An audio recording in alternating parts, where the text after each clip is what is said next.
Suzanne, we're going to go ahead and ask you to unmute yourself, please. Hi, Suzanne.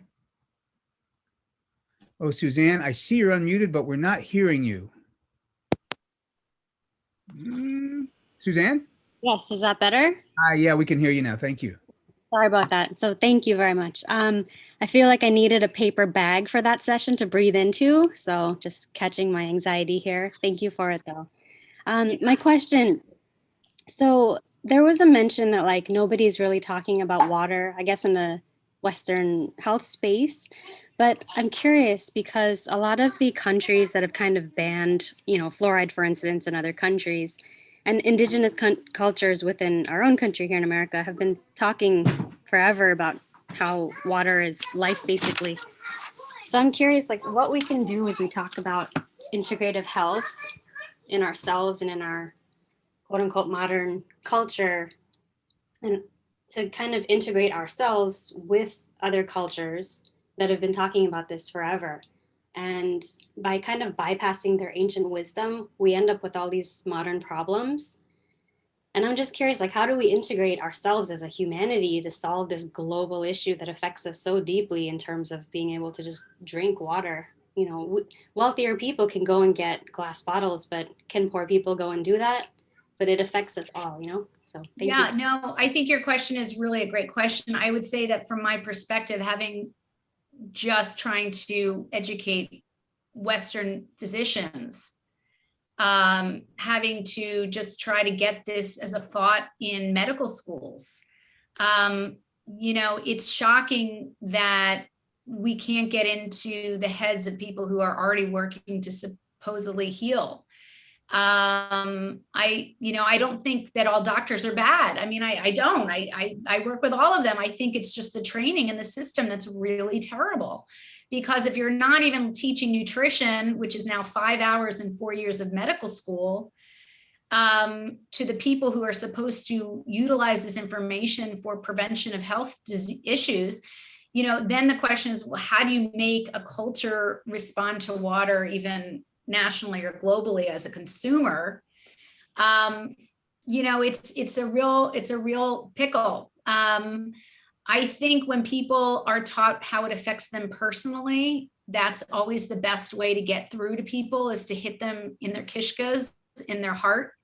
I think when you can relate to something that may have been from a water exposure, that may have contributed to an autoimmune disease or some type of chronic illness, and relate those two topics is not so much a cause and effect, because we don't have that information, but an association.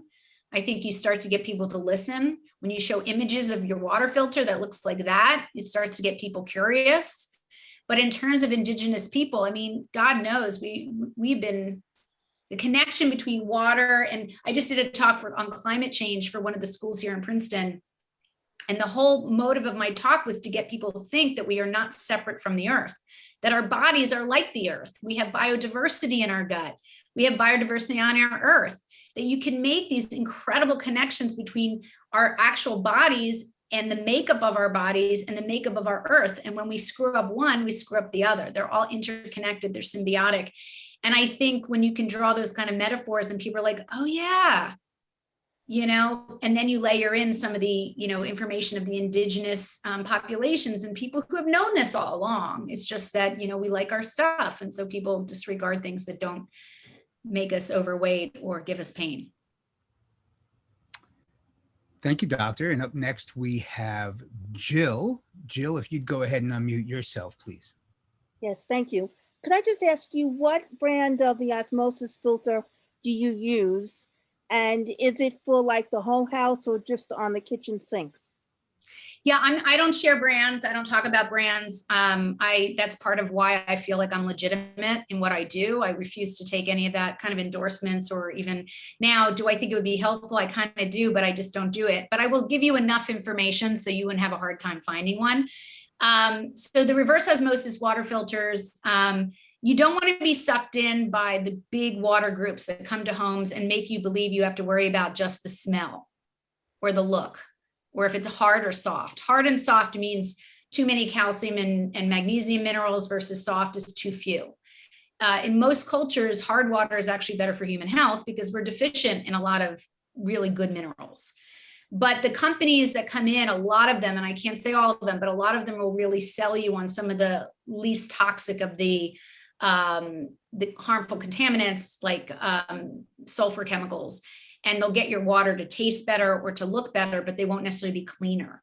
I say forget the big companies and really look even online. There's very good certified NSF, which stands for, what did I say? National Sanitation Foundation International, but NSF. Consumer Reports does a nice job of this. This is how we got our RO filter, was off of Consumer Reports 20 years ago. But they are rated in terms of what they are able to remove. And the more components, as I mentioned, so ours has 3 RO filters just for our kitchen. We did not invest in a whole house, although I'd like to do that one day. I just didn't have the money with 2 kids and whatever we were doing elsewise. But maybe we will do it one day, because you can get carbon filter shower heads at a local big box store for like $20. So you can put those on the showers. And then you can get an RO filter for your kitchen, which is really what we do. It doesn't take up any space anymore. It's gotten smaller and smaller, and they run about $300 on sale, sometimes $250. We order ours from California, where they make it in California. I've interviewed them for books. I've interviewed them for stuff, and I understand a lot of it in terms of pore size, how small that pore size, whether it's a Dow filter versus not a Dow filter, whether they outsource components. You should ask all of these questions. When PFAS chemicals became a big deal, I called them up and asked if they could show me some studies that remove PFAS from this RO filter, and they could.